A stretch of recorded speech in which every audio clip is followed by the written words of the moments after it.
అందరికీ నమస్కారం. నేను మీ ఆడా నాగరాజు. ఏదైతే మరాఠా సంబంధించిన ఎన్నికలు ముగిసి వారం రోజులు అయింది అవ్వడం జరిగింది.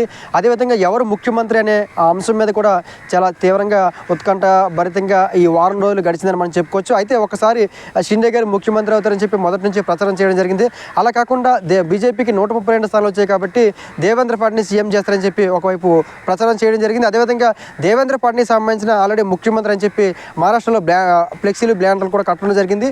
బీజేపీ నుంచి కూడా దేవేంద్ర ఫడ్నవీస్ కాబట్టి ఖచ్చితంగా ముఖ్యమంత్రి అని చెప్పి కూడా చెప్పడం, అంటే అధికారంగా కాకపోయినా సరే చాలామంది చెప్పడం జరిగింది. అయితే షిండే గారు దీన్ని వ్యతిరేకిస్తూ ఎక్కువ సీట్లు వచ్చిన వాళ్ళ వ్యక్తులనే ముఖ్యమంత్రి చేయాలని చెప్పి ఎక్కడ లేదు అని చెప్పి షిండే గారు కూడా ప్రకటించడం జరిగింది. అయితే ఒకసారి మనం గమనించినట్లయితే మాత్రం షిండే గారికి కాకుండా దేవేంద్ర ఫడ్నవీస్ కాకుండా కొత్త వ్యక్తి పేరు కూడా ఈరోజు నిన్న రాత్రి నుంచి కూడా వినిపిస్తుంది. అదే మురళీధర్ మోహల్ కేంద్ర సహాయ మంత్రిగా ఇప్పుడు మన విమాన శాఖ సంబంధించిన సహాయ మంత్రిగా పనిచేస్తున్నారు. కేంద్రంలో కూడా బీజేపీకి చాలా దగ్గరగా ఉన్న వ్యక్తి.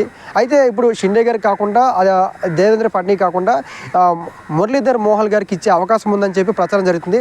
ఒకవేళ ఇద్దరు సయోధ్య కుదరలేనప్పుడు, ఎవరైతే మనకి దేవేంద్ర ఫడ్నవీస్ కానీ షిండే గారికి ఇద్దరికి సయోధ్య పడలేనప్పుడు మాత్రం ఖచ్చితంగా మూడో ఆప్షన్ తీసుకొని మూడో వ్యక్తిని పెట్టే అవకాశం కూడా ఉండే అవకాశాలు ఉన్నాయి. ఎందుకంటే బీజేపీ పార్టీ చాలాసార్లు ఇలాంటి వ్యూహాన్ని అమలు చేసింది కాబట్టి ఇద్దరికి కాకుండా మూడో వ్యక్తిని పెట్టినట్టయితే మాత్రం ఎటువంటి ఇబ్బంది లేకుండా ప్రభుత్వ పరిపాలన కావచ్చు, లేకపోతే ఇద్దరు వివాదాన్ని పరిష్కరించే ఆప్షన్గా, అంటే మూడో ఆప్షన్గా కూడా మురళీధర్ మోహన్ గారిని తీసుకొచ్చే అవకాశం ఉంది. కాబట్టి మురళీధర్ మోహన్ గారికి ఇస్తే మాత్రం ఎవరైతే మనకి దేవేంద్ర ఫడ్నవీస్ గారు ఏమైనా రియాక్ట్ అవుతారా, లేకపోతే షిండే గారు ఇంకేమైనా రియాక్ట్ అవుతారా అనేది మనం వేచి చూడాల్సిన అవసరం. ఏదైతే మాత్రం ఇద్దరి మధ్య జరిగిన తగాద మూడో వ్యక్తికి ఒక అవకాశంగా వెళ్ళిందని కూడా మనం విశ్లేషించుకోవచ్చు. Thank you.